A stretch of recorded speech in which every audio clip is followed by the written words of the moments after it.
Pues muy bien, buenas tardes a todos. Me presento, soy la maestra Marisol Rodríguez, directora de posgrado de la Universidad de Londres, y les damos la más cordial bienvenida a el primer encuentro entre el Instituto de Capacitación Profesional ICP y la Universidad de Londres con la conferencia Coaching en otro siglo. Nos acompañan el día de hoy la doctora Elena Espinal, directora de la maestría en Coaching de la Universidad de Londres, y la maestra Laura Aros, que es la rectora del ICP.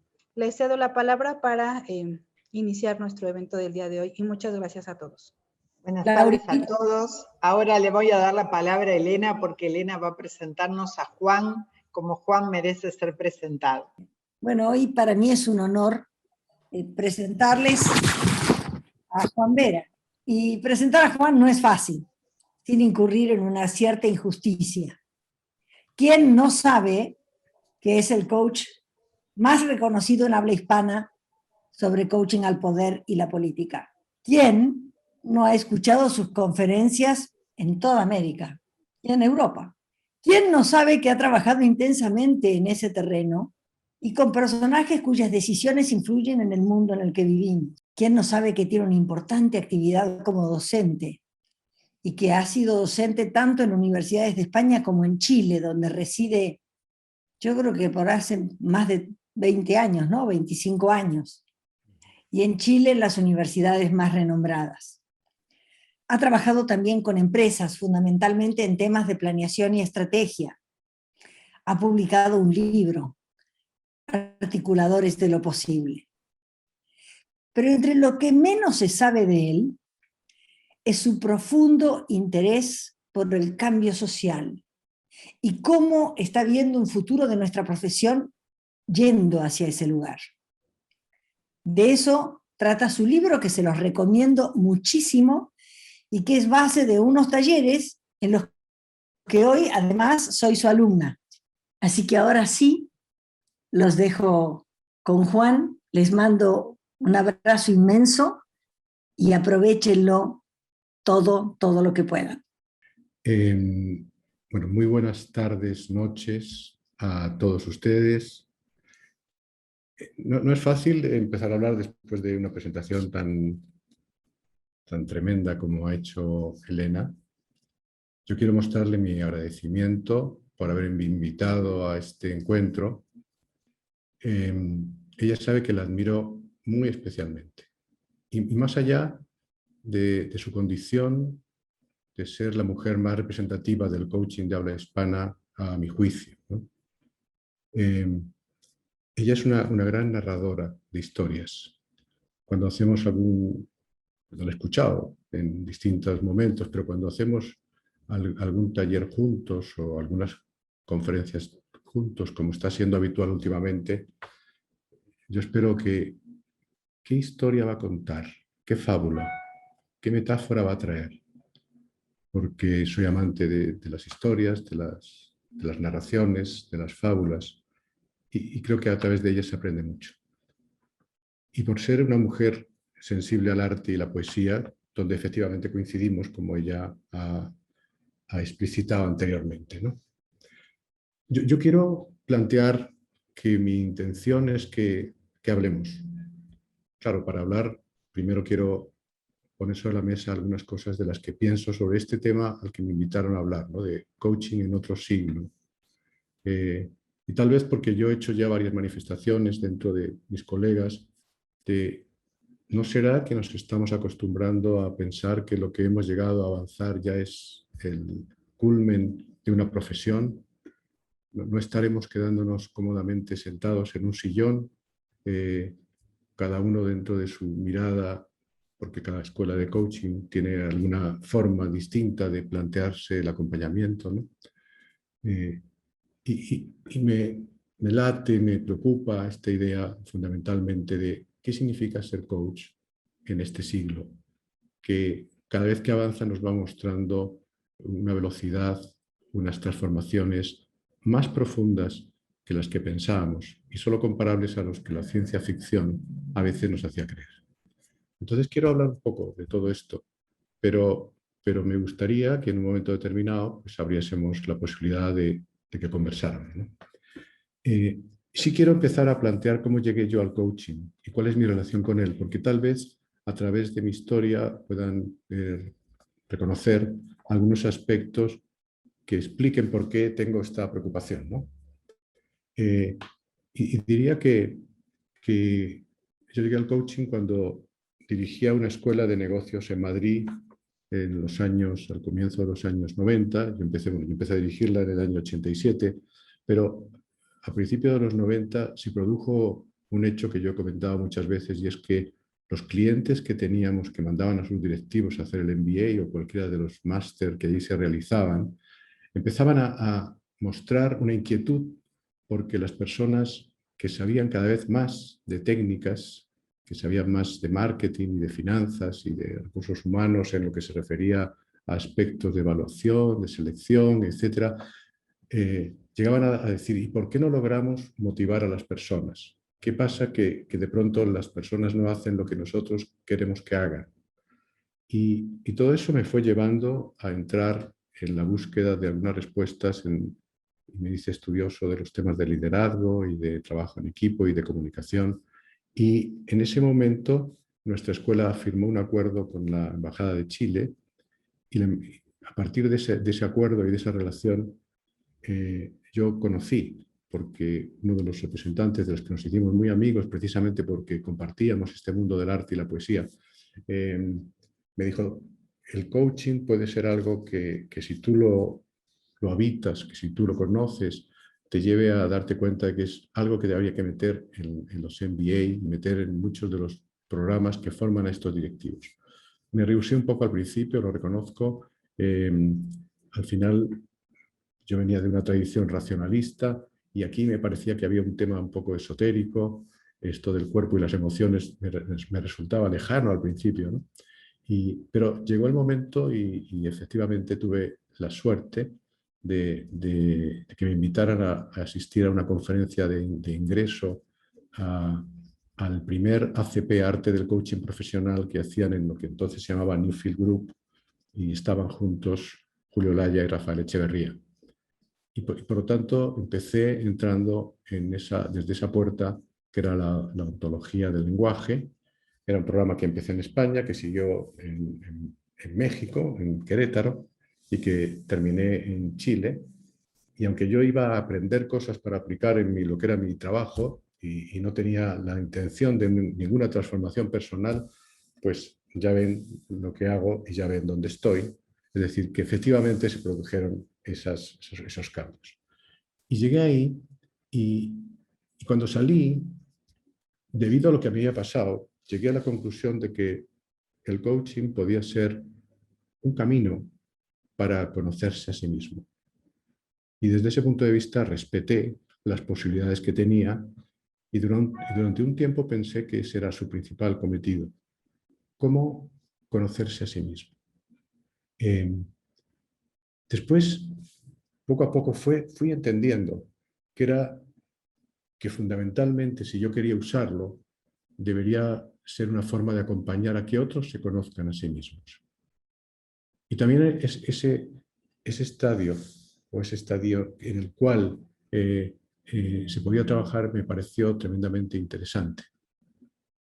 Y como yo venía de una tradición de trabajo en el mundo más de la dirección y el liderazgo, entendí que la idea de un coaching para el liderazgo y para dirigir, pensando en que de alguna forma podía ser como algo que se moviera entre dos lenguajes, ¿no?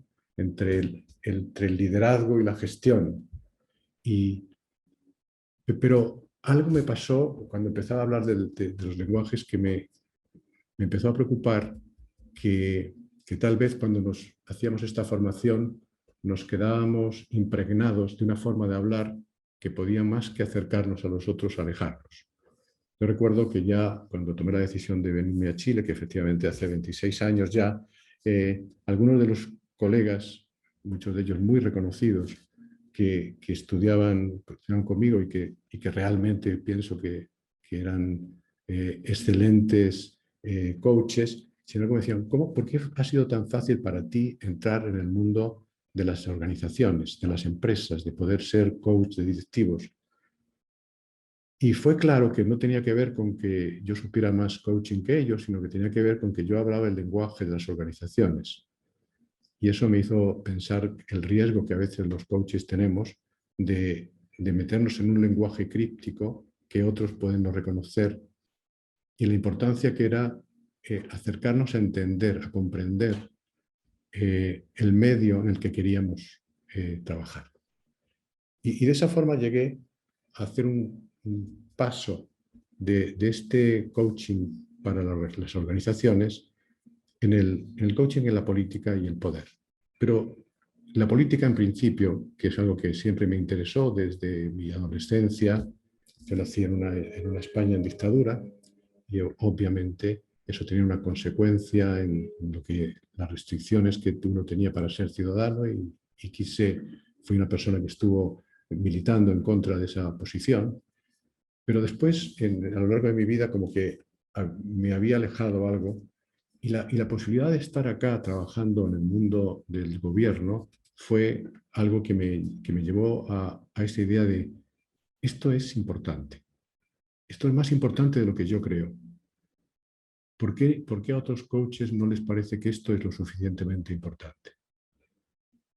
Todo eso fue, por tanto, les cuento esto porque hice ese tránsito del conocerme yo, del conocer a otros y por tanto trabajar en el coaching de vida, a trabajar en el coaching directivo, a trabajar en el coaching en la política y el poder, y poco a poco a empezar a hacer una reflexión que me llevó de las técnicas y las herramientas a eso que alguna vez escuché y yo lo encontraba nebuloso y abstracto, y es que lo más importante es el desde dónde hablamos al otro, desde qué espacio nos situamos para acercarnos a los otros y al mundo.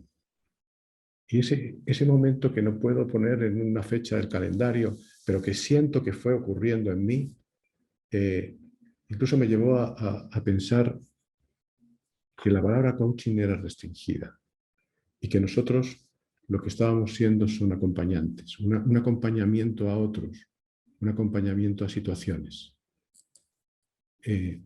Pero la realidad es que durante muchos años eso funcionó de una manera en la que creo que fui recogiendo experiencias que me condujeron a escribir ese libro, Articuladores de lo Posible. Ese fue el título final porque el libro durante mucho tiempo se llamaba El arte del coaching, el poder y la política, y de pronto en varias conversaciones y a partir de mi investigación dije, no, pero eso puede ser el subtítulo. Hablar de articuladores de lo posible implica abrirse al mundo, a mirar el futuro, a empezar a pensar qué está pasando en el mundo en el que estamos. Ese proceso fue súper importante para mí y de hecho me llevó al desarrollo de un programa, de una habilidad que creo que es central para hablar de líderes del futuro, para hablar de política en el futuro, para hablar del poder hoy y en el futuro, que es articular. No se pueden imaginar lo que me sorprendió cuando Elena un día me llama y me dice, yo me quiero matricular en ese curso. Y Elena, yo te veo casi en esto y por encima. No, yo me quiero matricular en este curso.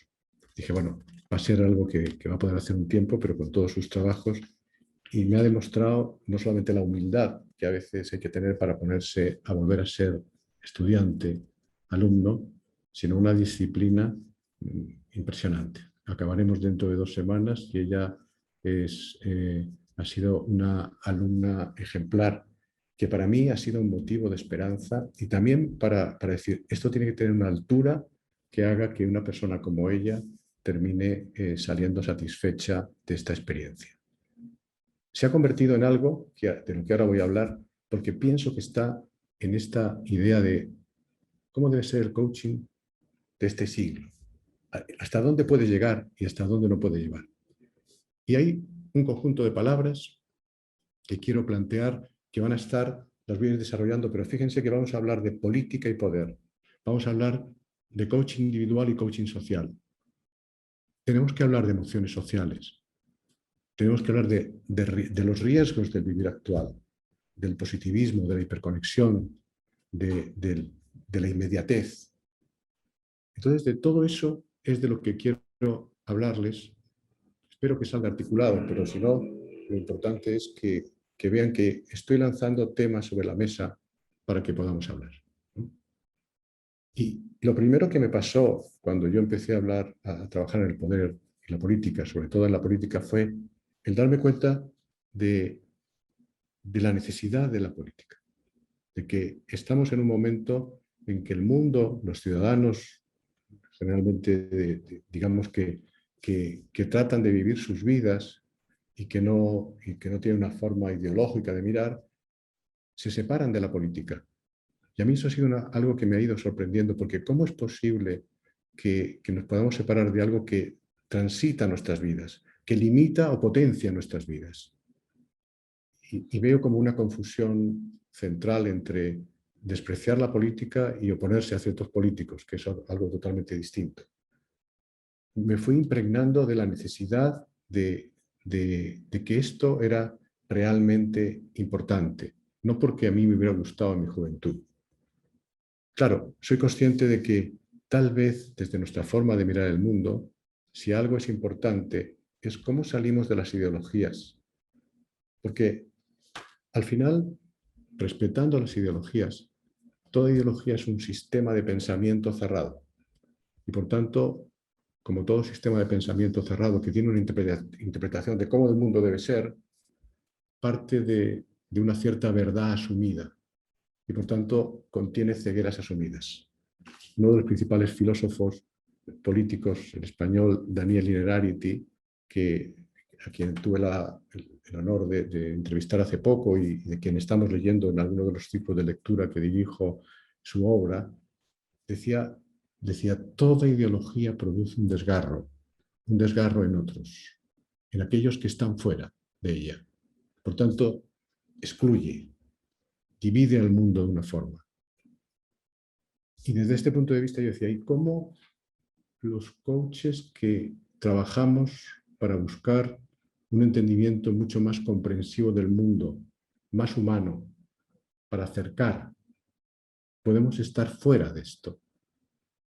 Porque así como asumo que hay una responsabilidad de los ciudadanos cuando se alejan de la política y se convierten en cómplices pasivos de lo que pasa y desde mi punto de vista empiezan como a perder ciertos derechos morales al menos, de no formar parte de la política misma como ciudadanos, pienso que los coaches tenemos una responsabilidad al respecto.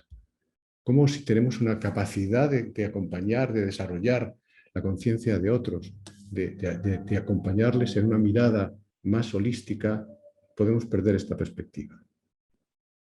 Entonces, todo eso me llevó a ir configurando una posición con respecto a esto, que a veces es recibida con mucho agrado y otras veces es recibida como alguien que quiere plantear algo que para muchos es incómodo, ¿no? Me situé cerca del mundo del poder, y el mundo del poder también es un mundo como el de la política que tiene mala prensa, ¿no? Sin embargo, todos nosotros quisiéramos tener más poder de acción. Y por tanto es un tema de distinciones. ¿Quién se negaría a decir, yo quiero tener poder en mi vida para lograr lo que quiero lograr? Claro, lo que pasa es que a veces el poder de acción lo contraponemos contra el poder planteado como un espacio a ocupar. La gente que quiere lo que quiere es ocupar un espacio desde el cual puede prevalecer. Es la diferencia entre ver el poder como un sustantivo o el poder como un verbo. Cuando veo el poder como un verbo, yo quiero poder hacer cosas. Los coaches queremos poder acompañar a otros, pretendemos que con nuestra compañía generemos valor y transformaciones en los demás.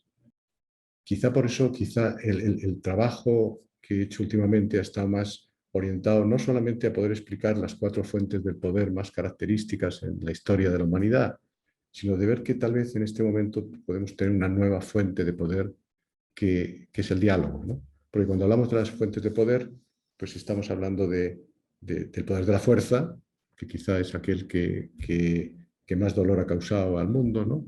El poder del código, o sea, esos poderes morales que parten de los sistemas de creencias que establecen las religiones, las ideologías, cómo deben ser las cosas.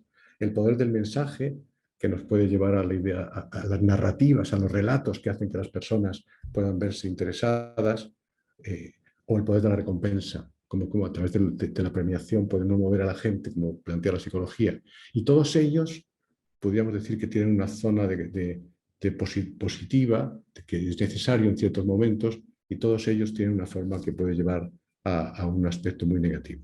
Entonces, junto a eso dices, pero el diálogo, cuando somos capaces de incluirlo, de animarlo, puede producir algo que es distinto cuando yo convenzo a alguien, porque el diálogo se basa en la comprensión y por tanto puede ser una fuente de transformación. Todo esto, todas estas reflexiones sobre estos temas, las cuento aquí porque a mí me fueron llevando a la necesidad de ver la conexión que todo esto tiene con nuestro rol de coaches, en donde lo que queremos es, hablamos a veces de empoderar a otros, hablamos a veces de desarrollar el poder personal. Y fui planteando más claramente en los últimos 5 años un camino que pienso que tiene que ver con el mundo que vamos a vivir, y es cómo vamos trascendiendo, sin olvidarlo primero, pero cómo vamos pasando del coaching individual, que se perfeccionó con el coaching de equipos, al coaching social. A ese coaching que le podemos hacer a través de conversaciones sociales, a través de generar movimientos en los cuales somos mediadores, acompañantes, facilitadores de un proceso de conversación social donde se pueda producir el encuentro entre las personas. Para mí, esa es una línea que pienso que debemos tener los ojos bien abiertos, porque puede ser parte del futuro en donde podemos impactar más si somos capaces de abrirnos a mirar eso. Y eso implica, si cuando hablamos en lo individual nos damos cuenta de la importancia que tienen no solamente las creencias y los pensamientos, la mente, sino también las emociones. Si nos damos cuenta que, como plantea Otto Scharmer, quizás lo más importante que puede ocurrir es cómo hacemos que la gente tenga mente abierta, tenga corazón abierto, tenga voluntad abierta. Cuando nos metemos en el coaching social nos lleva a la importancia de ser observadores cuidadosos de las emociones sociales. Porque al final lo que permite, lo que favorece o entorpece los desarrollos de las sociedades tiene que ver con sus culturas. Y dentro de las culturas hay emociones sociales y eso hace que, por ejemplo, veamos lo que está pasando en este momento.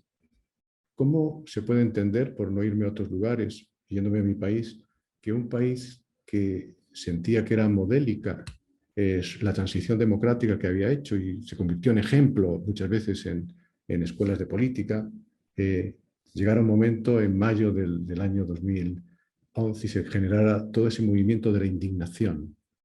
Y de pronto parecía como que había estallado algo y se creó una emoción social que realmente llevó a momentos y a tensiones que todavía perduran de gran indignación. Pero si me vengo a donde vivo, ¿no? Ustedes han podido ver este ordenado Chile, que para muchos ha sido, yo recuerdo en los viajes de esos años, que muchas veces cuando me ponía en contacto con gente del mundo público, se interesaban mucho por saber qué se estaba haciendo aquí dentro de lo que era la modernización del Estado, un Estado moderno que aparecía como ejemplar en el mundo latinoamericano. ¿Cómo se puede entender que en octubre del 2019 arrasen las calles y se convierta esto en un hervidero de lo que se llamó el estallido social? Bueno, porque hay emociones sociales que se van creando y que si no vemos pueden llegar a sorprendernos, como hoy nos sorprenden las situaciones de polaridad que hay en todos los países. ¿Tenemos algo que hacer o no tenemos algo que hacer nosotros en ese ámbito? Bueno, mi respuesta es que efectivamente los coaches, si nos quedamos simplemente en el quiebre personal, que es muy interesante, digno, es probable que no estemos dando todo el potencial que pudiéramos dar para una sociedad mejor. Y eso nos lleva a decir, ¿estamos observando atentamente los riesgos de este vivir actual? Porque hay varias cosas que quizá sean sutiles. Por ejemplo, algunos filósofos, algunos de ustedes sin duda han leído a Byung-Chul Han, este coreano residente en Alemania y que realmente es uno de los filósofos que en este momento, y en la pandemia especialmente, se ha leído mucho. Pues él plantea este positivismo que de pronto es como que lo vivimos como todo es posible. Todo es posible, y como todo es posible, de pronto como nos metemos en una especie de carrera que empieza siendo como muy optimista, pero que nos lleva a la autoexplotación. Y hoy en día, frente a la posible explotación que en un momento determinado se denunció entre los explotadores empresarios, cuando se hablaba este lenguaje, y los explotados, hoy vivimos una suerte de autoexplotación porque tenemos la necesidad de lo que él llama la sociedad del rendimiento. Y esa sociedad del rendimiento, ¿a dónde nos lleva? O sea, ¿cuánta soledad puede crear? ¿Cuánto alejamiento? Pero tenemos la hiperconexión, esta maravilla de la hiperconexión que puede traernos muchas cosas, también nos lleva a la fragmentación de la atención, a este multitasking que podríamos verlo como un valor, pero que cuando yo digo, sí, puede ser un valor hacer muchas cosas, pero que si eso lo que ocurre es que me fragmenta la atención, es muy probable que nosotros no tengamos presencia suficiente para ir viviendo una vida de mayor valor. Y por tanto podemos tener una sociedad y un conjunto de relaciones que tienen menos capacidad de vínculos poderosos para construir algo. Y bueno, la neurología te muestra que incluso las mujeres, y no lo digo como una broma, sino que digo, las mujeres que parece que desde el punto de vista neurológico tienen más posibilidades de la multitarea, lo pueden conseguir quizá con más facilidad que los hombres, pero sin embargo eso no significa que no exista una fragmentación de la atención para que eso ocurra. O tenemos el riesgo de la inmediatez, de esta inmediatez que se ha ido apoderando de nosotros a partir de la tecnología y que nos lleva a no saborear el proceso. ¿Qué sociedad construimos cuando no vivimos los procesos, los rituales, aquello que de alguna forma nos configura como humanos? Bueno, todo esto son riesgos que en este momento se están analizando y los tenemos en cuenta nosotros cuando hablamos del coaching actual, más allá de que estemos trabajando en situaciones concretas, porque para mí algunos ejes del coaching, más allá de ese quiebre puntual, es el que no es posible trabajar en el coaching que no se haga cargo del sistema. Es decir, en el libro planteo que estoy de acuerdo en que es difícil un coaching sin un quiebre declarado, pero ¿qué quiebres hay detrás del quiebre? Y de hecho todos ustedes, los que ya son maestros y han trabajado suficientemente en este ámbito, saben que a veces empezamos por un quiebre declarado, pero que finalmente nos damos cuenta que solo eso es a la punta de un iceberg y que el gran aporte es ver el volumen completo del iceberg.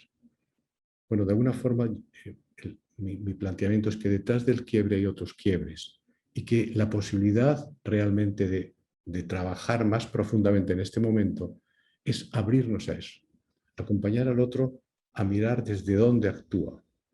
En mi trabajo, sobre todo con políticos, un esquema que a mí me servía era, y a veces lo explicaba de esta forma, ¿no?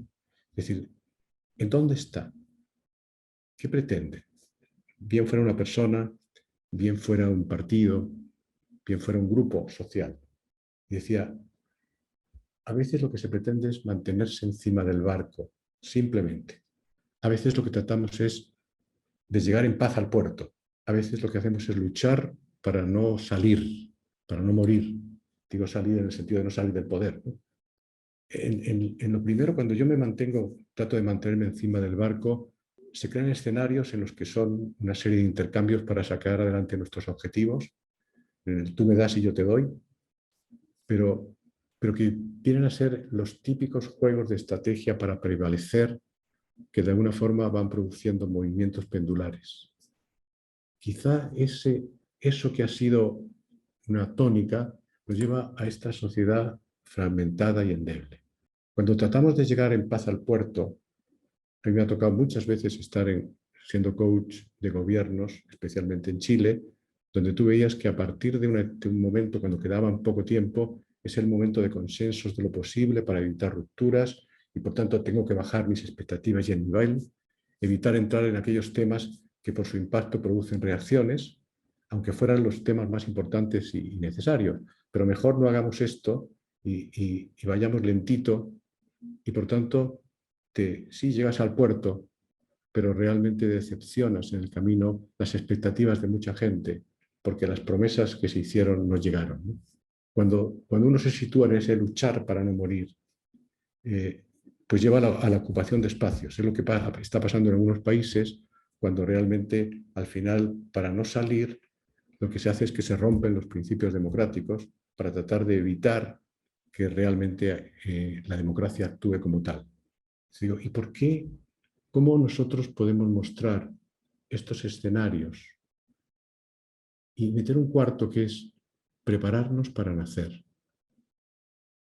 ¿Cómo llevamos a las personas y a lo mejor muchas veces a esos movimientos sociales, a esas conversaciones sociales? ¿Es necesario jugar el juego como lo estamos jugando o podemos pasar a un juego más grande y mayor? ¿Cómo nos preparamos para nacer? Y eso significa abrirnos a nuevas situaciones. Significa, sin duda, soltar. Significa algo que a mí me parece importante, que es asumir la responsabilidad ante el mundo y el futuro que emerge. Porque hablamos de los gobernantes, pero ¿cuál es el rol de los ciudadanos de una democracia consciente? Es alejarse, porque no nos gusta la política, no queremos mancharnos, entre comillas, con esto. Es suficiente quejarse, romper los semáforos. Eso habla de calidad ciudadana. La ciudadanía, perdón, la política, efectivamente tiene una parte que tiene que ver con los gobernantes que elegimos, pero tiene otra parte que es la madurez de los ciudadanos. El trabajo que hago últimamente, yo digo, bueno, me interesa mucho el coaching en la política, pero quizás ya no tengo tanto interés en ser el coach del ministro, del gabinete de los presidentes, y tengo más interés en decir, ¿cómo podemos ser coaches de estos ciudadanos conscientes que quieren realmente tener una posición de influencia en la sociedad que quieren? Es relevante cuando los ciudadanos toman una causa y se convierten en actores políticos de una agenda y no solo se convierten en turba, ¿no? Porque todos estamos de acuerdo en que la violencia genera violencia. La violencia puede acorralar en algún momento y ponerse en la agenda de un país, pero lo que logremos a través de eso es bastante inestable y posteriormente cambia, ¿no? Pero cuando hablo de la responsabilidad hablo de más cosas. Fíjense que hoy en día nadie duda de que vivimos un mundo en el que la inteligencia artificial empieza a sustituir buena parte de lo que hacemos.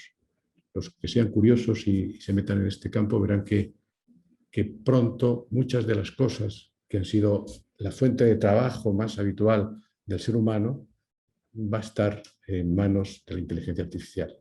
Hasta nosotros que estamos en un mundo más académico, dado que estamos en la Universidad de Londres en este momento conversando, ¿no? La educación va a cambiar totalmente. No es que diga que se va a sustituir la labor de los maestros, pero hay un conocimiento que no tiene por qué ser dado. Más bien, los maestros van a ser más acompañantes, van a ser más coaches de vida, de crear posibilidades, de crear capacidades, más que de transmitir conocimientos. Pero si saco la inteligencia artificial es porque en algún momento determinado va a estar generando las reglas del mundo, las reglas del futuro.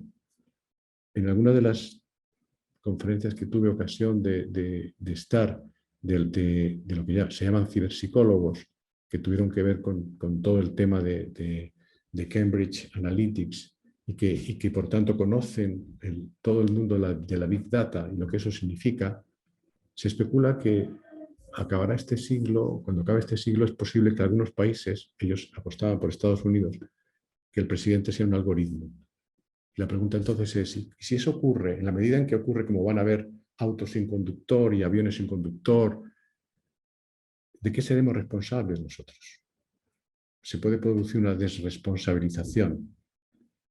Pero en este momento sí somos responsables. Y somos responsables de contribuir al diseño de un mundo más allá de lo que un gobernante de turno establezca. ¿Cómo llevar a esa responsabilidad? Eso es lo que yo llamo coaching para conversaciones sociales, que se planteen este tipo de problemas que el mundo tiene. Y significa llevar a la conciencia desde distintos lugares. Si nosotros lo que decimos, claro, pero la gente está como aletargada y no se interesa por estos temas. Bueno, precisamente ese es el escenario en el que tal vez abrir el programa que está haciendo Elena, el de articuladores de lo posible, pero que es la habilidad articular, lo que tratamos es decir, cómo generamos movimientos conversacionales en los que aprovechemos para que las personas empiecen a sentirse diseñadores de una sociedad, pero a partir de darles datos, de meterles a mirar el mundo con otros ojos a partir de ciertas distinciones, ¿no? Y eso, al final, hay muchas formas de producirlo. Si estuviéramos en debate de filósofos, diríamos, Heidegger plantearía que lo importante es enfrentar a las personas a la finitud de su día, ¿no? A que no son eternos. No somos eternos y por eso tenemos que elegir, porque tenemos una vida. Y como se decía en el mayo del 68, si no es ahora, ¿cuándo? Cuando yo enfrento a la finitud de nuestros días, aparece un movimiento de mover a la acción. Lo que tengamos que hacer, lo tenemos que hacer ahora. Y ahí sí quiero no confundir la idea de la acción con el trabajo, porque el trabajo nos lleva a un tipo de sociedad que seguramente va a desaparecer. ¿Y por qué se está hablando hoy de la renta universal y de tantas cosas? Pues porque vamos a crear un mundo que va a seguir creando riqueza y que con esa riqueza puede vivir el mundo, pero no siempre va a producirse trabajo. Quizás una de las líneas de trabajo que pueden supervivir es precisamente aquella que trate de acompañar para que no se produzcan escenarios de soledad. La otra mirada podría ser, en vez de plantearse la finitud como el resorte, pues Hannah Arendt diría llevar a la experiencia del nacer. Plantear a las personas de que hemos tenido la posibilidad de nacer. ¿Cuántas veces podemos nacer? ¿Cómo alentar la vocación del nacer en cada uno de nosotros?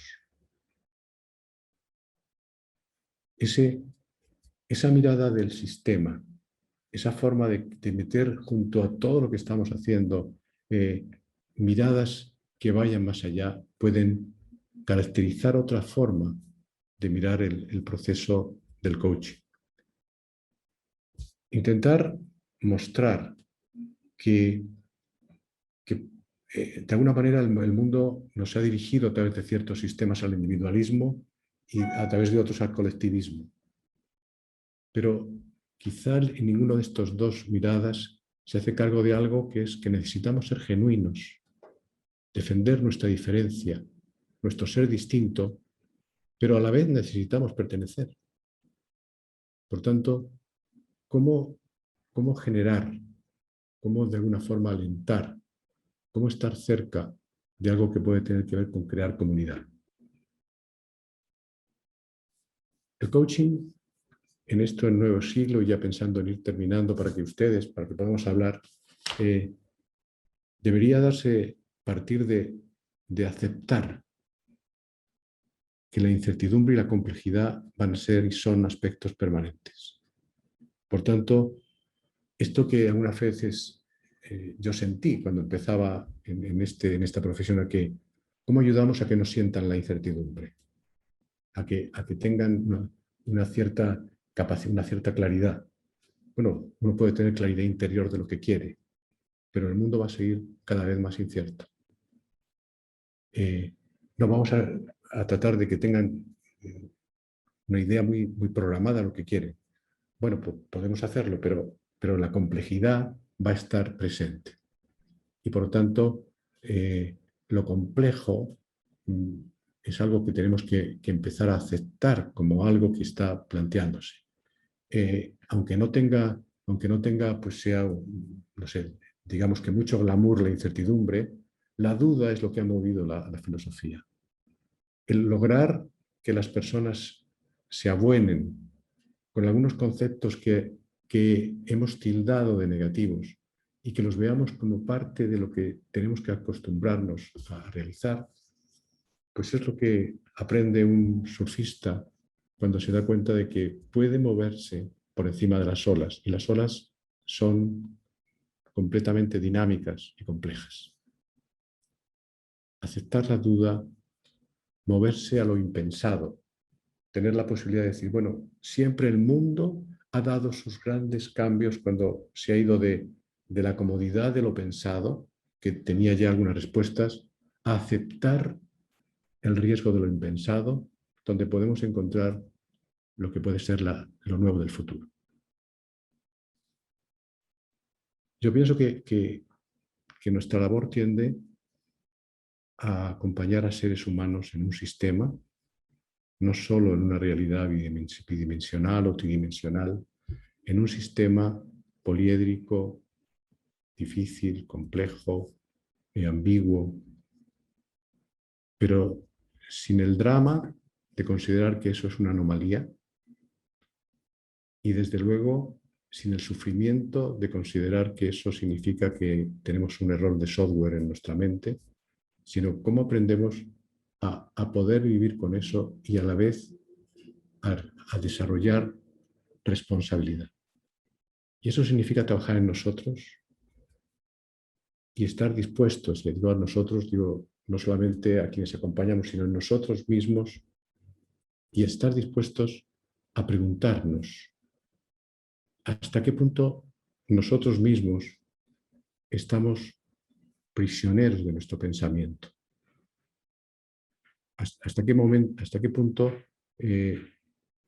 considerándonos abiertos, considerándonos personas con distinciones, también estamos ahí presos de una forma de mirar. ¿Cuánto dedicamos a abrirnos para ver posibilidades que tal vez contradigan muchas de las ideas que alguna vez tuvimos? En el mundo de la política, muchas veces las personas dicen que cuando alguien cambia de ideas, que ha traicionado sus ideas anteriores. Eso es como negar la evolución. Es decir, a veces bromeo y digo, si yo me viera en este momento dando una clase de dirección estratégica en la escuela de negocios que dirigí, me llevaría a la contraria permanentemente. Levantaría la mano, profesor, estoy en total desacuerdo con eso. Y claro, sería cómico porque en el fondo me estaría llevando a la contraria. Lo que pasa es que yo contestaría, bueno, pero es que el mundo cambió. Es que lo que sirvió ayer no sirve hoy. Y no podemos empeñarnos a que esto ocurra. Al final, efectivamente, es posible que tengamos que hacer muchos cambios. Yo ayer en una charla que daba, recordaba, era una entrevista, estaba en un programa que hago en coaching global y que tiene un canal de televisión virtual, y estaba entrevistando a 5 ex candidatas a la vicepresidencia de Ecuador que han hecho algo maravilloso, y ha sido que después de perder las elecciones, aunque quedaron muy bien posicionados en el Congreso, hicieron una alianza entre las 5 ex vicepresidentas o ex candidatas para crear una especie de línea común, lo cual ha sorprendido a todos, hasta sus propios partidos, para colaborar en defender algo. Yo les decía, recuerden la frase de Winston Churchill, cuando dijo: algunas personas, para defender sus principios, cambian de partido. Y otras, para defender su partido, cambian de principios. ¿Quién quieren ser ustedes?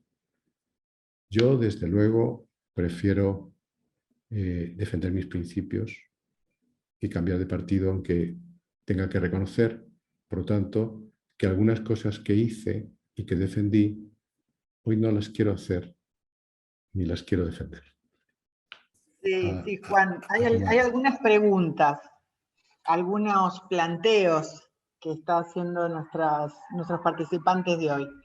Paula pregunta, ¿cómo es tu experiencia trabajando con políticos desde la perspectiva de que las ideologías producen desgarros y pueden limitar el campo de las posibilidades? ¿Cómo podemos nosotros ayudar a intervenir ahí? El coach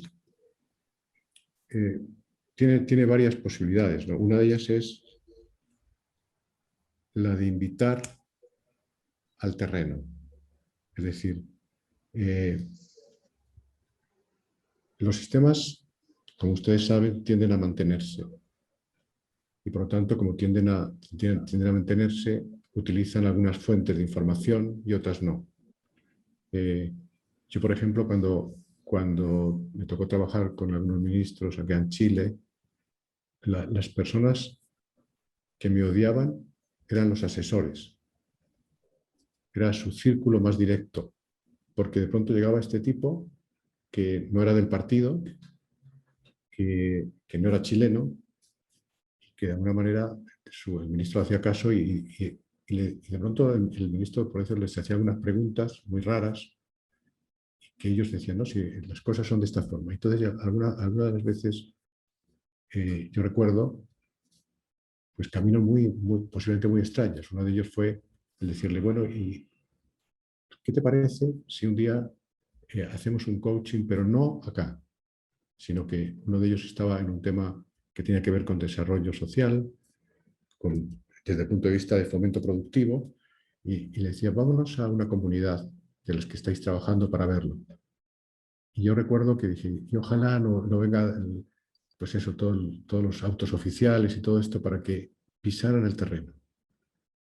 Llevar a las personas, si yo no quiero, yo no puedo entrar en una discusión ideológica, porque en el momento en que se entra en una discusión ideológica, lo que tú produces es el mecanismo de defensa. ¿Qué podemos hacer para salir de ahí? Es lo que yo respondería, ¿no? Es decir, ¿qué otros caminos hay? Y para mí, el camino de ir, veamos lo que piensa realmente aquel al que tú dices que estás ayudando. ¿Cuáles son las cosas que busca? O producir en algún momento una conversación que yo articulaba con personas X, ¿no? Que podían ser ciudadanos, pero podían ser personas de otro dominio del gobierno, para que el ministro las presenciara. El tema es que no podía hablar, que simplemente iba a escuchar, que se diera cuenta de sensaciones, de emociones que existían, que no eran las que venían en el informe que recibía. Pero, volviendo a lo que hablábamos al principio con Elena, una vez que sentí, el primer ministro con el que yo trabajé, que me había dado autoridad, después de salir de nuestra sesión, a la mañana siguiente le mandé que leyera un poema.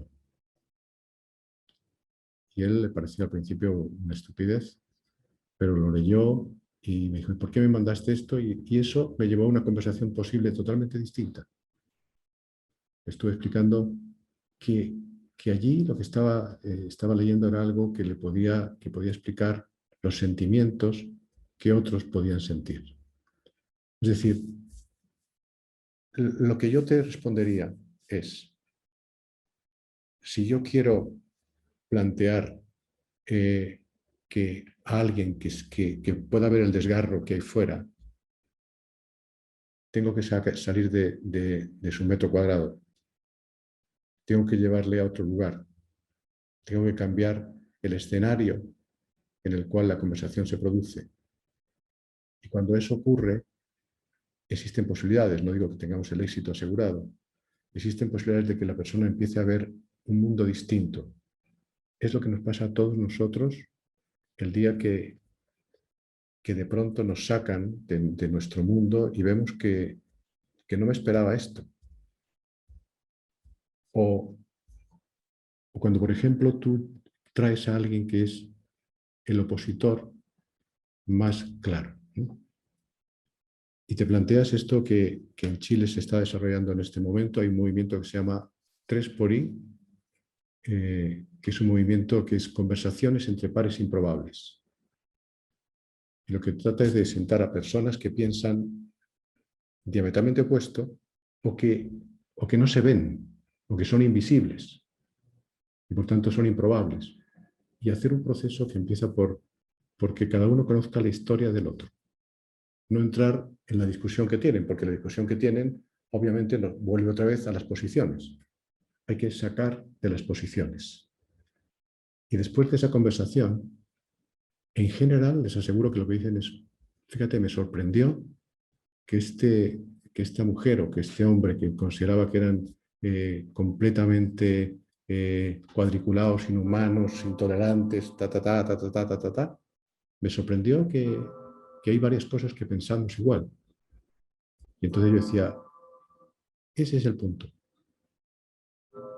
¿Qué se puede hacer con aquello que ustedes piensan igual? En aquel punto donde yo me encuentro con otro, es el punto en el que yo puedo generar algo. Y ese algo me puede llevar o a rebajar, no digo que a pensar igual, a rebajar la brecha, la grieta, para hablar también en argentino, ¿no?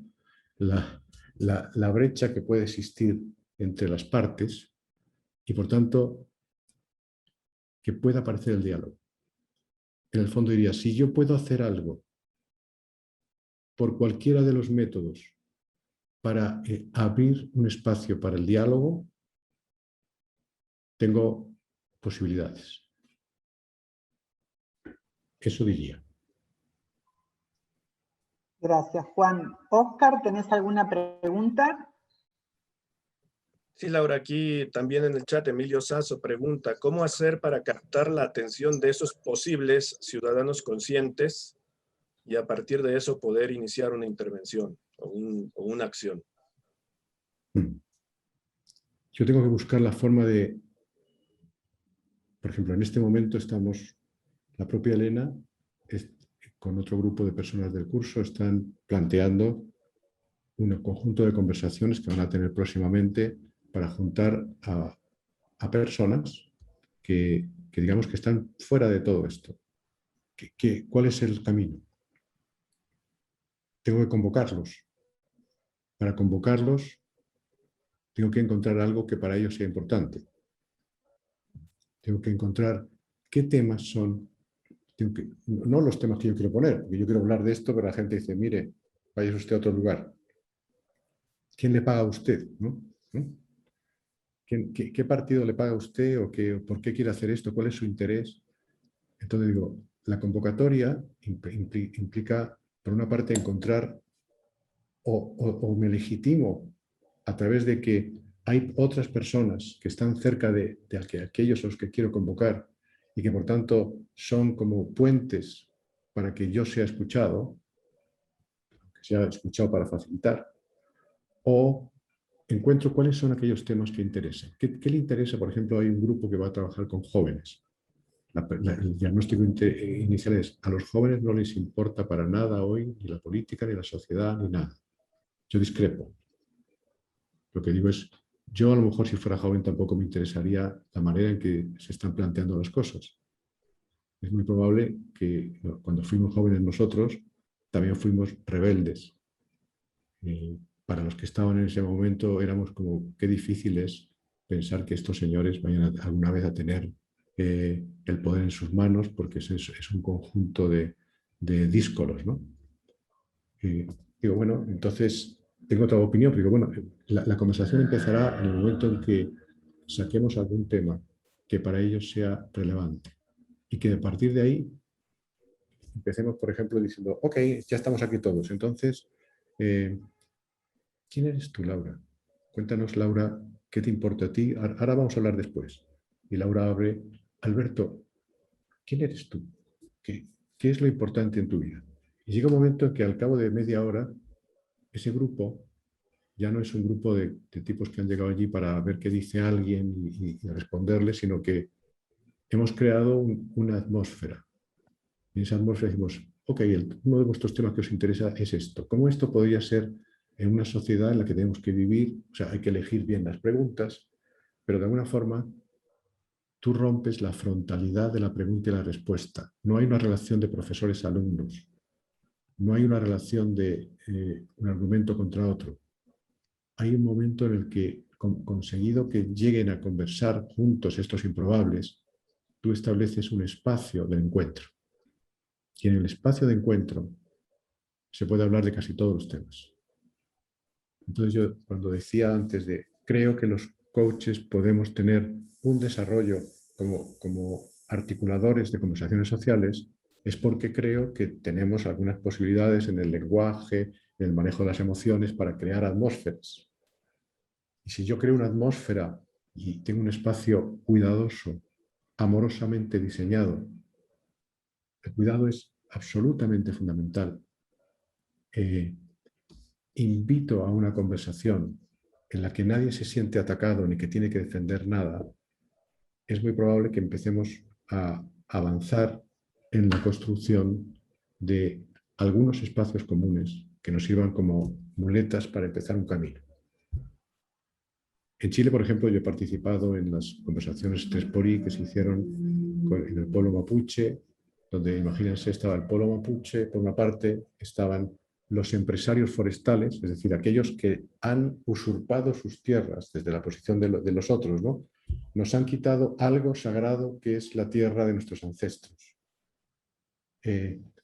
Para los empresarios, estos terroristas que en vez de trabajar y tratar, empiezan tienen rituales extraños junto con políticos, y aquello, cuando terminó, estuvimos 2 días trabajando. Cuando terminó, recuerdo que uno de los representantes de los profesionales mapuches mandó un WhatsApp en donde decía que era la primera vez que tenía una conversación en la que sentía que los wincas, que es como llaman los mapuches a los chilenos que no lo son, ¿no? En que los wincas habían entendido algo de su cultura y habían logrado tener una posibilidad de que se abriera una conversación posible. Y el presidente de la forestal más importante de Chile escribió diciendo que en 2 días había entendido más de la historia de Chile que en su carrera, porque se había puesto en contacto con algo que nunca había pisado. Y cuando se había acercado era desde su rol. Nunca había pisado un terreno como aquel, en donde se dio cuenta de que aquello que llamaban como una especie de cosa rara era un ritual profundamente sagrado para ellos, que les daba sentido, como a otros les da sentido su religión o su ideología, etc. Llegar a la comprensión de por qué el otro es como es, aunque yo no esté de acuerdo con esa forma de ser, y esto ustedes lo pueden comprender perfectamente, en otros lugares es más difícil decir, yo puedo no estar de acuerdo contigo, Óscar, en lo que estás diciendo, pero si comprendo por qué tú dices lo que dices, mi actitud es distinta. Es decir, yo digo, bueno, yo no he vivido esa historia, yo no he vivido esa experiencia. Yo me acuerdo cuando llegué a Querétaro, en mi segunda escala como coach, en aquel programa que yo me hice, éramos 100 y algo, 120 alumnos, de los cuales 54 eran mexicanos, del Instituto Politécnico de Monterrey, que fue uno de los primeros que se metió en la línea del coaching en México, ¿no? Y después de varios tequilas con sangrita, apareció así como la idea de que ustedes los españoles, tal cual, salió una cosa así como bien violenta, ¿no? Y nosotros decíamos, bueno, desde luego, ustedes los españoles, no sé, yo les aseguro que no estoy muy de acuerdo con muy buena parte de la historia de mi país, o sea que no defiendo eso, pero lo más probable es que sean sus antepasados, que eran algunos españoles, aquellos que lo hicieron, no los míos que no salieron nunca de la península ibérica, ¿no? Pero empezamos con la broma y fue interesante porque de alguna forma la conversación fue bien reconducida con algunos de los mentores que teníamos entonces y acabamos todos abrazados, dándonos cuenta de que podemos estar en desacuerdo con ciertas cosas que han pasado, pero yo comprendo tu historia y tú comprendes mi historia. Y a partir de ahí, desde el no entendimiento, desde la no coincidencia, yo puedo construir. O sea, si algo tengo claro, después de haber tratado de entender bien lo que es la democracia, es que la democracia no es el intento de que seamos todos iguales. Porque si fuéramos todos iguales no necesitábamos mucho gobierno, coincidiríamos, ¿no? Es decir, la democracia es la capacidad de vivir en convivencia desde el disenso. Y cuando yo acepto el disenso, no como un pecado de otro, no como un error del otro, puedo llegar a vivir con el otro. Un detalle que quizá algunos conozcan si han escuchado otras charlas mías, pero que no es menor, que a veces cuento y que es el principio de mi libro para entender por qué, en dónde estoy, es que mi padre fue un republicano que estuvo en la cárcel después de la Guerra Civil Española, que pertenecía a un partido de izquierda, que era ateo, que era masón, y que cuando salió de la cárcel se casó con mi madre, que era católica, apostólica romana y franquista. Es decir, y por lo tanto, mi experiencia vital es la de alguien que vivió entre dos pares improbables, que vivieron casados 52 años hasta que murieron. Por lo tanto, no tengo la teoría de que es posible, tengo la experiencia de que desde posiciones muy distintas hasta se puede construir una familia. ¿Cómo no se va a poder hacer una nación en donde no hace falta acostarse en la misma cama? Entonces hay algo ahí que es importante aceptar como principio, ¿no? Y es, desde luego, hay una pregunta que Humberto Maturana hace últimamente mucho cuando en todas sus reuniones, y es que dice, la primera pregunta es si queremos vivir juntos. Claro, si la gente no quiere vivir con estos, que es lo que puede pasar, pero si llegamos a plantearnos, sí, queremos vivir juntos, porque todos somos argentinos, o todos somos mexicanos, o todos somos españoles, o todos somos chilenos, o todos somos ciudadanos del mundo. Entonces, ¿qué tenemos que hacer para producir ese encuentro que nos permita establecer algún tipo de reglas en donde los puntos en común predominen?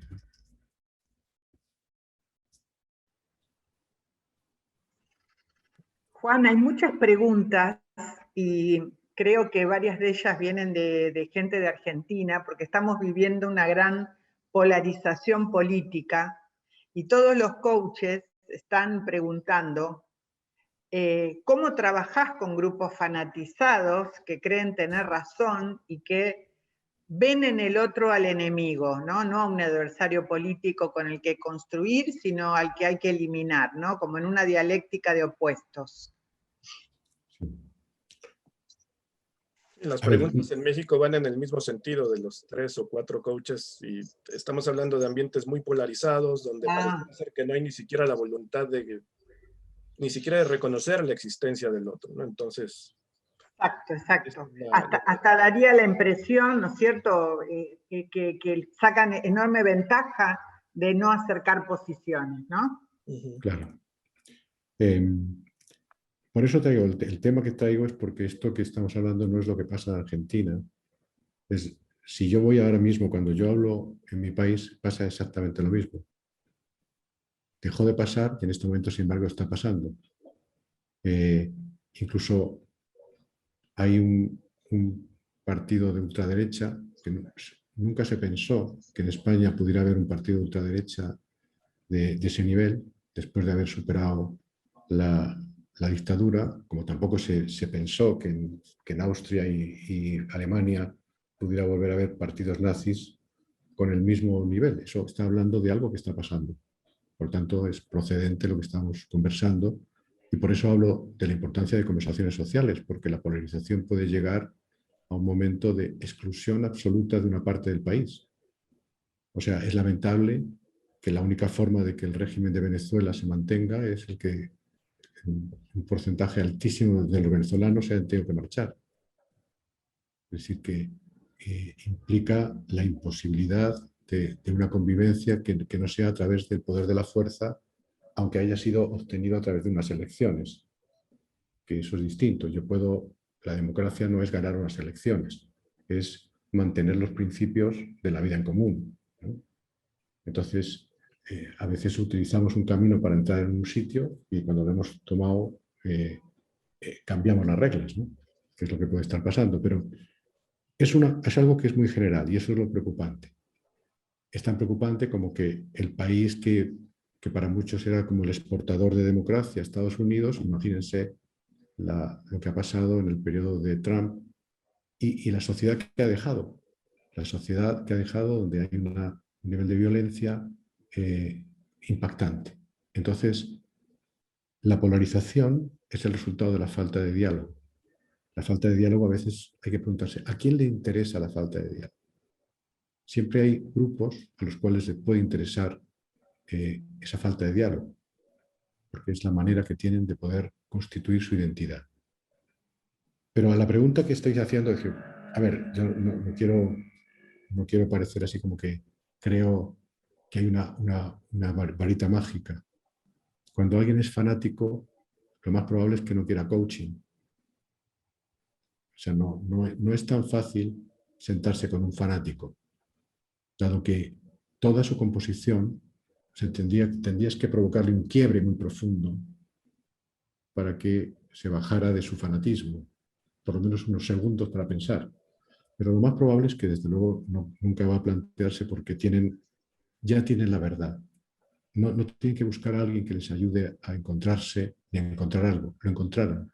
Ellos ya lo tienen.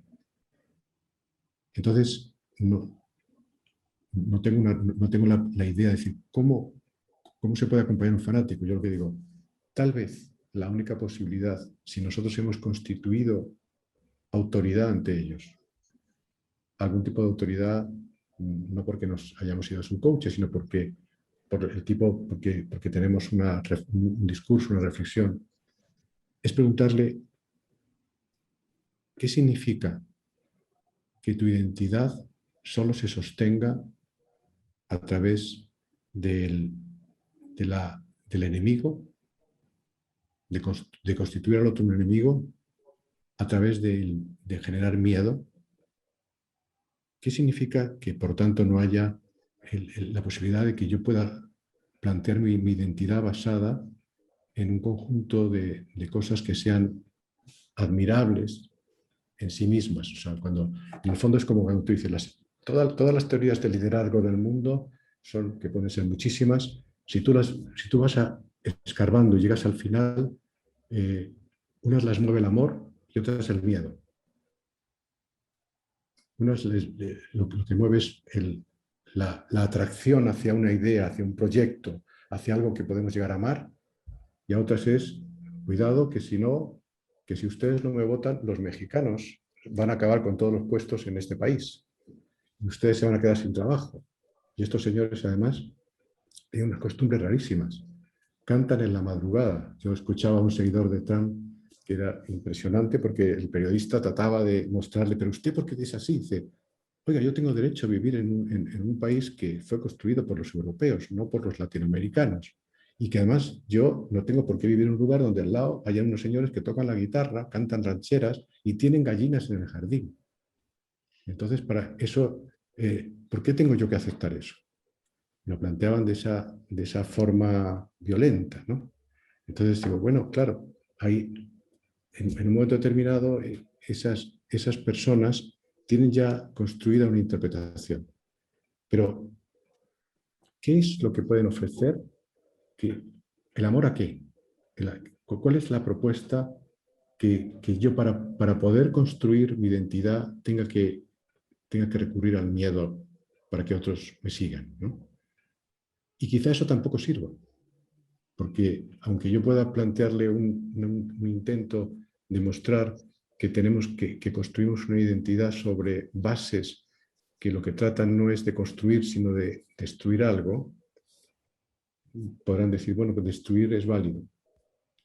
Entonces digo, más que plantearnos cómo trabajamos con los fanáticos, el mundo está, por ahora, hay más gente no fanática que fanática. Pero la gente no fanática se queda en su casa sentada. La gente no fanática a veces ni vota. La gente no fanática no quiere saber de la política. Entonces, para mí, el trabajo fundamental que está por delante de nosotros es el que decía cómo nosotros somos medio para articular una sociedad de ciudadanos conscientes, de que son actores políticos, de que la democracia es el resultado de que nos representan, de que hay un grupo de personas que nos representan, pero al representarnos no perdemos nosotros la legitimidad de ser actores políticos. Y de hecho, el gran problema que hay en este momento, cuando tú te metes más cerca de la política, el drama que ellos sienten muchas veces es que me dieron una representación, pero ahora resulta que era... o sea, si ustedes ven en este momento lo que pasa en Chile, toda la gente que votó al presidente Piñera, prácticamente debe tener un índice de popularidad del 12%, del 11%, considera que no lo representa. Y él podrá estar diciendo, ¿por qué no? Bueno, porque el mundo ha cambiado tan rápidamente que los problemas que hay hoy, que no estaban hace 3 años, el ciudadano no siente que usted le representa. Entonces resulta que lo que está en este momento y lo que va a cambiar en los próximos años va a ser los sistemas de representatividad. Desde ese punto de vista dices, bueno, los ciudadanos conscientes pueden marcar la agenda política. Y la prueba la tienen ustedes como en muchos momentos. ¿Por qué en Chile tenemos el día 15 de mayo elecciones para una nueva constitución? No porque fuera una decisión de los políticos, sino porque la calle puso, lamentablemente a veces con violencia, pero puso en la agenda una temática. Entonces, ¿cuál es la posición de, ojalá, ya digo, que sean a partir del diálogo y no de otras formas, el poder poner temáticas en la agenda que de alguna forma hagan que cada vez sean menos los fanáticos que están en el poder? Porque sin prescindir de que pueda haber opciones para generar encuentros donde a lo mejor no en grupo. Cuando miramos, por ejemplo, temas como, vuelvo a mi país, los avances para que se desarticulara el grupo terrorista ETA no fueron el resultado de un acuerdo político voluntario, fue el resultado de encuentros desde la base, desde los puntos intermedios, de personas que empezaron a encontrarse, y hay varios de los diálogos, hay por ahí algunos videos muy interesantes para ver ese planteamiento, incluso desde uno de los terroristas con la familia de una de las víctimas que muerto por ellos, y que llegaron a encontrar una suerte de acuerdos que fueron poco a poco permeando para que aquello pudiera producirse. Entonces fue el diálogo lo que produjo la posibilidad del acuerdo. Yo sé que eso es un trabajo ingente, y por eso cuando hablaba con Elena decía, ella vivió el tema del curso, y dijo, quiero que esto lo hablemos en el ICP, en la Universidad de Londres, porque efectivamente es un trabajo en el cual muchas personas tendrían que abrirse a la posibilidad de generar ese tipo de conversaciones en donde personas que a lo mejor no han tenido una relevancia política empiecen a darse cuenta de que ellos son los que sostienen el sistema. Juan, en alguna de las preguntas aparece, por ejemplo, dice Yanitza, estamos pensando en un rol parecido del coach como un mediador, ¿cuáles serían las diferencias? Otros plantean, ¿desde qué espacio podemos convocar los coaches esta conversación? estas aperturas de una conversación diferente para convocar a los ciudadanos conscientes. ¿Qué imaginas? Sí, mediar, o sea, una cosa es el negociador, otra es el mediador y otra es el que promueve el diálogo. Es decir, el mediador es como que consigue la legitimidad de dos partes y dicen, señores, entonces esto hay que hacer, esto nunca lo vamos a conseguir. Por tanto, digo, el diálogo es algo que produce sus propios resultados.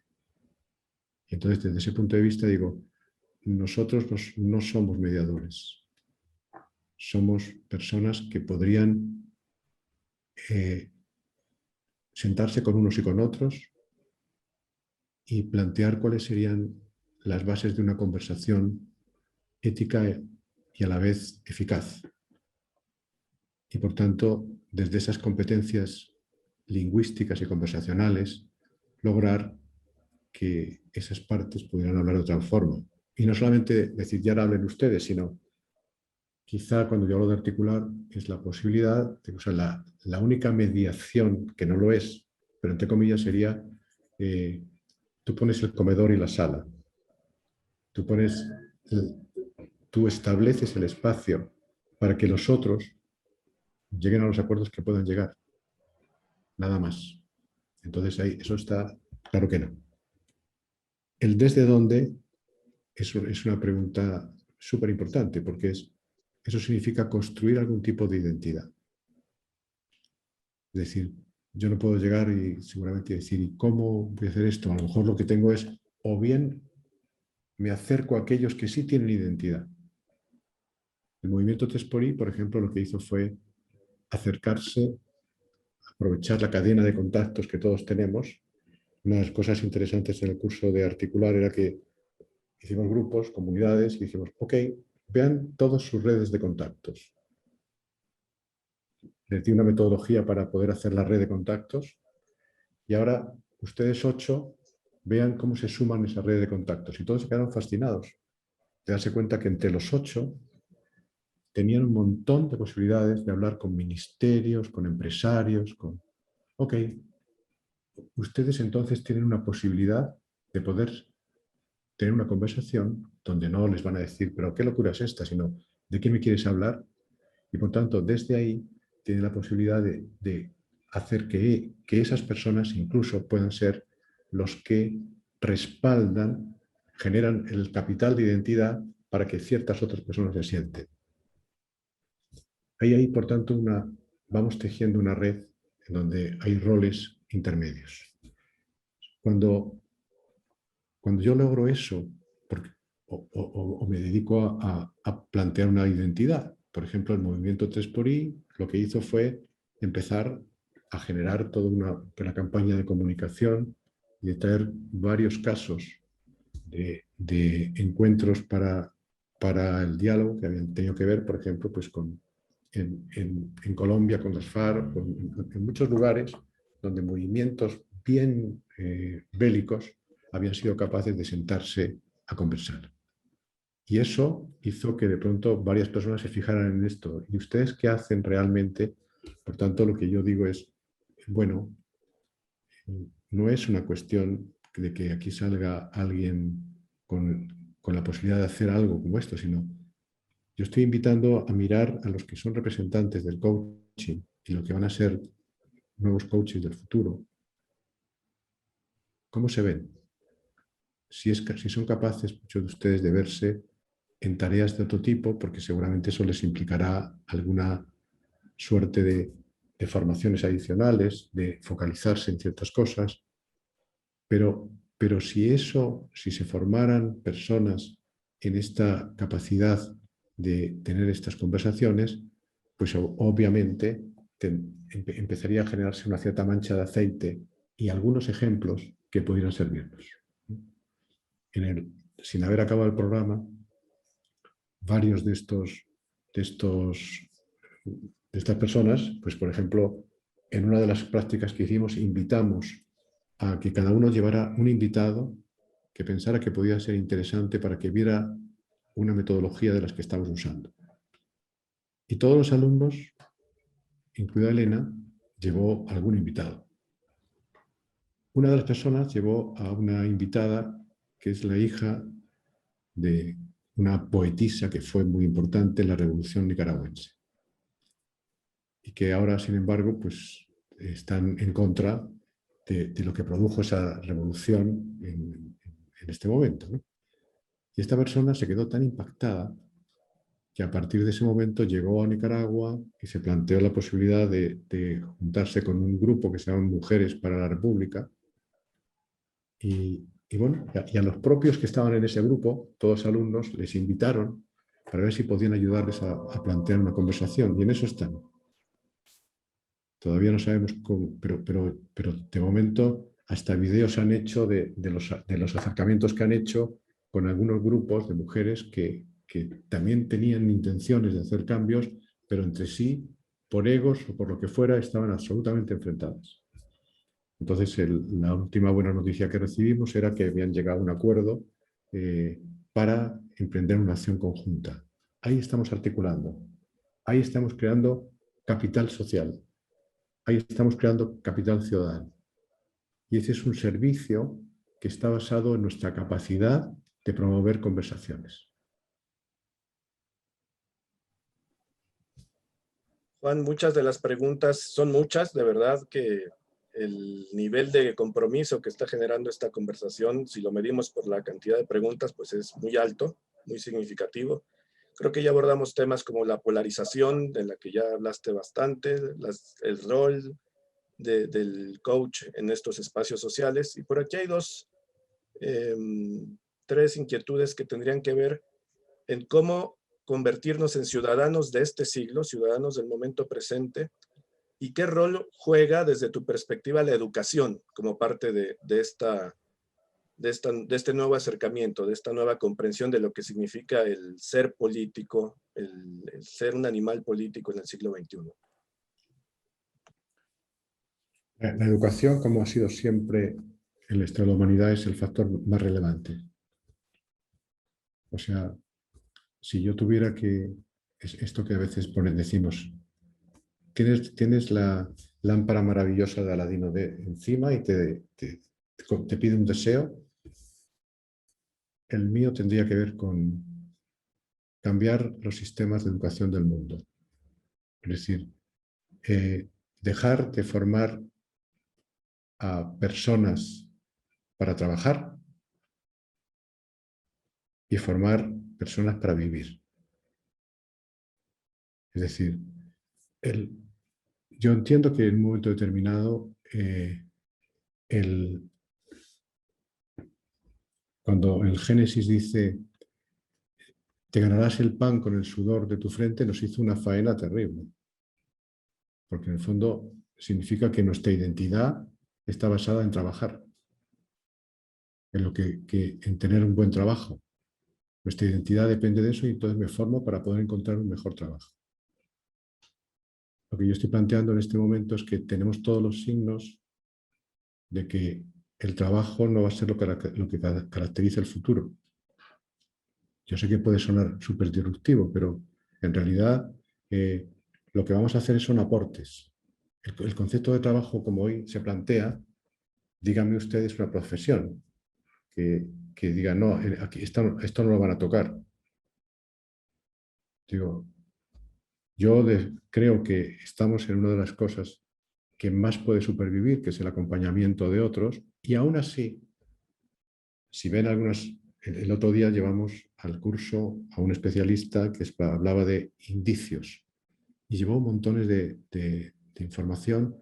Por ejemplo, en la pandemia ha habido más conversaciones de gente sola que se pusiera en contacto con otros, desde luego que nunca, pero ha habido más que se han puesto en contacto con robots o con genoides, es decir, con personas virtuales,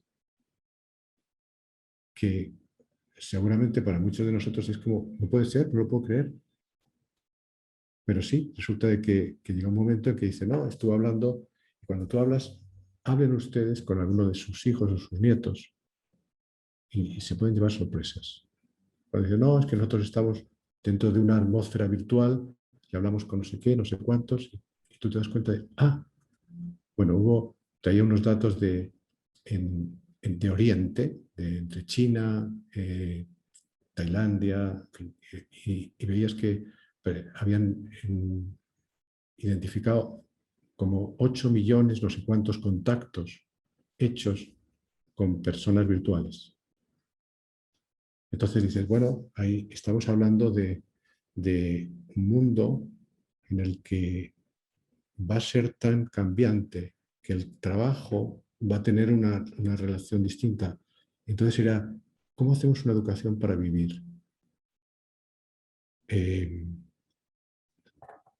Ya todo el mundo, yo estuve en el gobierno anterior de la presidenta Bachelet, estuve los 4 años trabajando con la Agencia de la Calidad de Educación de Chile, era el coach de los 5 directivos más importantes y además manejaba las conversaciones de lo que era cada año el plan estratégico. A mí nunca me gustó llamarle plan estratégico, pero por lo menos últimamente el alineamiento estratégico de ellos y lo que tenían ya claro, a través de todo lo que estaban trabajando en países que van más adelantados que nosotros, que en Nueva Zelanda, Finlandia, etcétera, de que los profesores tienen un problema hoy en día para poder desarrollar contenidos, porque los contenidos están en la web. Y muchas veces el alumno, cuando llega al profesor, le dice, no, eso no es así, porque mire tal, y le muestra, y no saben qué hacer. Y lo pasan pésimo. Entonces dice, es que tenemos que, si los contenidos están, antes no estaban y teníamos que llevarlos. Y si estaban en un libro, ayudábamos a que comprendieran el libro. Pero en este momento tienen videos, canciones, todas las bibliotecas del mundo a su disposición. ¿Qué hacemos entonces? Hablar de valores, hablar de colaboración. O sea, por ejemplo, en todos los rankings, la habilidad fundamental que planteaban era colaboración. La posibilidad dado que las personas adquieren esos conocimientos individualmente, para no fomentar un total individualismo,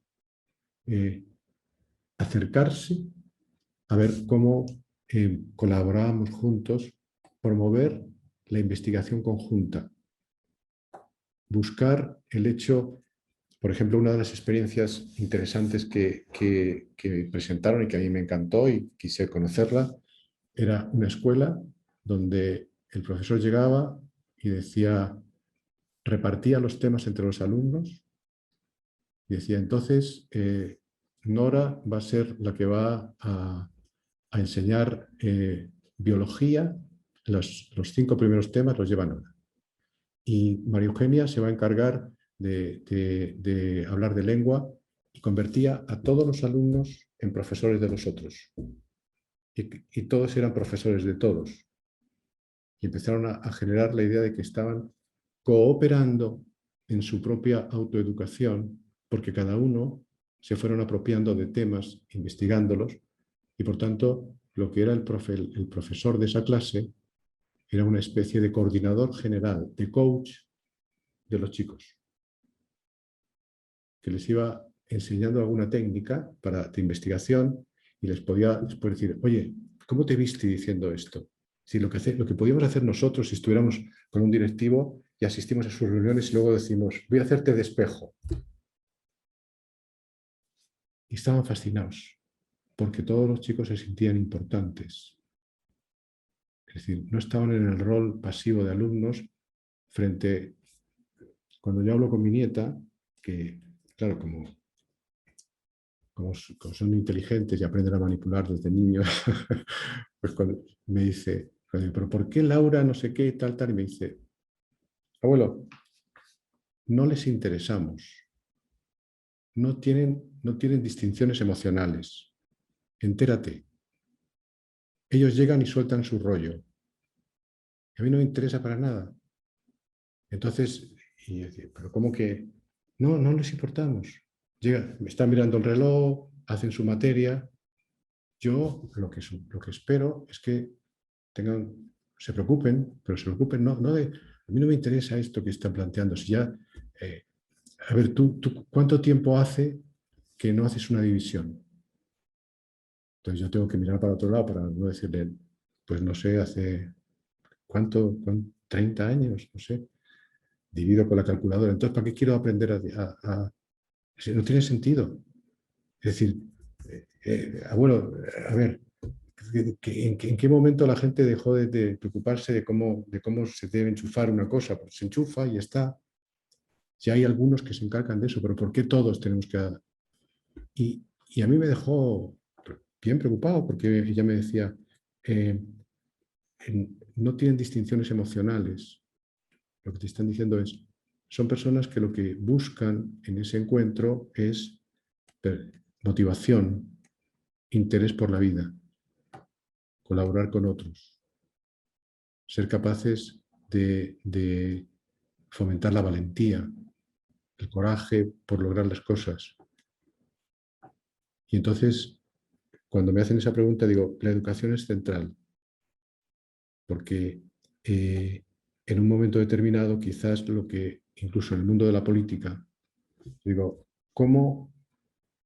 Yo estoy de acuerdo con haber fomentado un mundo con más derechos, pero todo se desbalancea. Cuando vivimos solo en un mundo de derechos y no de deberes, producimos un tipo de ciudadanos que lo único que sienten es que tienen derechos a cosas y que alguien se los tiene que dar a aquellos que votamos, pero no sienten ningún deber de contribuir a la construcción de la sociedad. Hacer una educación que te prepare para vivir con otros que piensan distinto a ti. Porque si no, todo lo de inclusión, exclusión es pura palabrería. ¿Cómo incluyo a los distintos? Salas en las que, en vez de ser un grupo del mismo extracto social, volvamos a tener personas donde se convivan con realidades diferentes. Eso podría empezar a crear un ciudadano distinto con otra sensibilidad. Por lo tanto, sí, creo que el principal esfuerzo, y por tanto, por ejemplo, en estos proyectos que se están desarrollando en el programa articular, de los 5 que van a salir en marcha, 2 tienen que ver con jóvenes. Cómo generar jóvenes que de pronto, sin dejar de lado sus propios anhelos y pasiones, generan proyectos que tengan que ver con algún impacto social.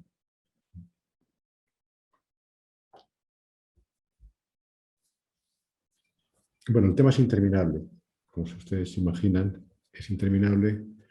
A mí me encantaría y me quedo contento por eso, porque parece que se han quedado con bastante sensibilidad en el tema. Lo que creo, y por eso creo que Elena animó a este encuentro, es que ella misma decía, sería bueno que desde las propias escuelas de coaching empecemos a hablar de un coaching que va más allá, que trata de acercar a un conjunto de preocupaciones, de inquietudes, ¿no? Para no hablar de preocupaciones, de inquietudes que vean que nuestra profesión podría tener otros alcances que también tuvieran mayor impacto social. Bien, Juan, estás movilizando, están preguntando cómo podemos acercarnos a proyectos para jóvenes, cómo podemos conseguir tu libro, ¿cómo hacen? ¿Están sensibilizándose? Bueno, los proyectos, con la propia Elena, les puede plantear ahí como ella está metida, se ha metido a fondo y yo creo que pronto va a ser una adalid de estos movimientos también, ¿no? Así que, pero les puede como dirigir. De todas formas, a ver, el libro se compra en Amazon. Con México no hay ningún problema, con Argentina a veces hay problemas porque ha habido momentos en que tratan de comprar y Amazon dice en Argentina no, porque el dólar que nos quieren pagar no es el que queremos cobrar nosotros o cosas así, ¿no? Puede ser. pero es, no es siempre regular. O sea, ha habido momentos en que dijimos, mire, no se va a poder comprar, otras veces que sí se está comprando, ¿no? Pero en Amazon pueden entrar y ahí Articuladores de lo Posible está en versión papel y en versión digital. Esa sería lo más internacional para poder pasarlo. Aquí en Chile está en algunas librerías, en España también está en la Escuela Europea de Coaching, por ejemplo, desde España, en la Escuela Europea está dentro de su tienda, de la tienda digital que acaban de empezar. O sea que hay Nora, que la tenemos ahí. Buenas tardes, Nora, que no te he saludado. Con Nora fue mi anfitriona cuando hicimos programas con la Escuela Europea de Coaching en el Poder y la Política, ¿no? Entonces, la Escuela Europea de Coaching lo tiene entre su tienda virtual, pero pensando en México es fácil comprarlo a través de Amazon. Y de todas formas tiene información sobre todas estas cosas en mi página web, que es jveragil.com. O sea, www.jveragil.com. Ah, mira, Elena ya está escribiendo. Dice, el proyecto del grupo al que pertenezco está en etapa de prueba, pero me comprometo a que una vez probado llegue a manos de todos los que quieran. ¿Se dan cuenta? Le dije, ella se va a convertir en una Dalí de este tema. Es fantástica esta mujer. O sea, Sí, ya sabemos con Oscar, está Claro. preparando ahí algo, está amasando la masa y poniéndole la levadura. Ya armó los primeros bollitos como para que se arme el pan, ¿verdad, Oscar? Así es, Juan, y creo que no hablo solamente por mí cuando te digo que estamos muy removidos.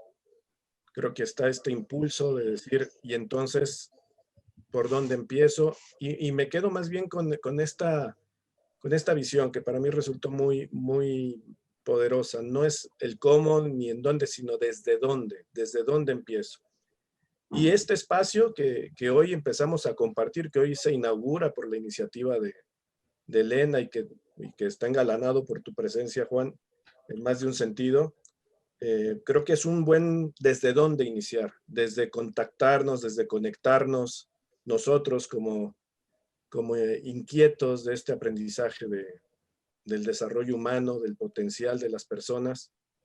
Y este espacio, que decía Elena, quién sabe por qué no se nos había ocurrido, pero ya se nos ocurrió y eso es lo que importa, pues que nos permita empezar a construir puentes entre nosotros, entre nuestras naciones, entre nuestros corazones sobre todo, y que esto nos permita empezar a generar el cambio desde aquí, porque ese es el desde dónde que creo que importa. Y estoy muy agradecido por esta conferencia, Juan. Gracias, Oscar. Yo tengo casi la encomienda de Elena que me dijo, ya, ¿tú conoces bien a Oscar? Digo, hemos coincidido, no sé si estamos en... Ustedes se tienen que conocer. Entonces, algo tenemos que hacer, Oscar. Porque ella dice que nos tenemos que conocer, o sea que algo habrá. Hay que hacerle caso, Pero de alguna forma, o sea, hay formas, por ejemplo, podemos hablar de hacer un programa de articular en el ICP o en la Universidad de Londres. O sea, es algo que se puede hacer directamente, que se puede hacer, ¿no?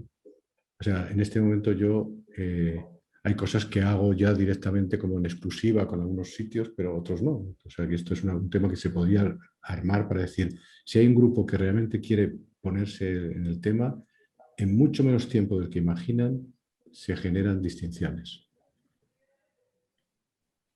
Entonces, son cosas que se pueden armar para que sea algo fácil relativamente y no muy costoso. Entonces, ¿qué es? Porque lo que se pretende es que haya un movimiento, ¿no? Que haya un movimiento que produzca, que empecemos a, pasado la etapa de la teoría, empecemos a tener proyectos y que vean que se mueven. Si de cada 10 proyectos nos funcionan 4, o nos funcionan 5, nos funcionan, empiezas a notar que estás moviendo la sociedad en la que estás, valga la redundancia. Bien. Hermosa experiencia, Juan. todos nosotros te agradecemos muchísimo. Yo me quedé conmovida, no solo para los espacios de las conversaciones contradictorias de los que transitan los espacios políticos, sino cada uno de nosotros salir al terreno. Me hiciste acordar a Siddhartha Gautama, el Buda, cuando su sensibilidad apareció cuando salió del palacio. Si me quedo en el palacio, desde donde estoy, en el mismo lugar, cómodo y abrigado, probablemente no se despierten sensibilidades nuevas y nuevos espacios de impacto social, político, personal, para agrandar la conversación y generar posibilidades mucho más grandes que las que estamos transitando hoy en día. Así que un abrazo gigante, Juan, y para todos los que hoy nos acompañaron, un abrazo enorme de haberse tomado este tiempo un viernes para compartir esta reflexión conjunta. Gracias Elena, gracias Juan, gracias Oscar, gracias a la Universidad de Londres, gracias a todo mi amado ICP, docentes, auxiliares, alumnos, que nos estamos sumando a estas conversaciones que nos incitan a pensar en grande y a salir del propio ombligo. Bueno, a ti, Laura, encantado de haberte conocido también, y a Óscar, desde luego ya di las gracias a Elena, pero muy especialmente a todos ustedes, que más de 100 y muchas personas que han aguantado casi 2 horas acá escuchando esto, porque efectivamente yo el otro día decía, me hicieron una entrevista y me preguntaban ¿qué es lo que más busca en este momento? Dije, signos de esperanza. Y para mí este es un signo de esperanza, el que haya mucha gente que de pronto dedique 2 horas a escuchar sobre algo que puede ser intangible, pero que de alguna forma llega a su corazón. Y por tanto eso es relevante. Así que me tienen a su disposición. En la página pueden encontrar información sobre el libro también, sobre otras ideas, artículos.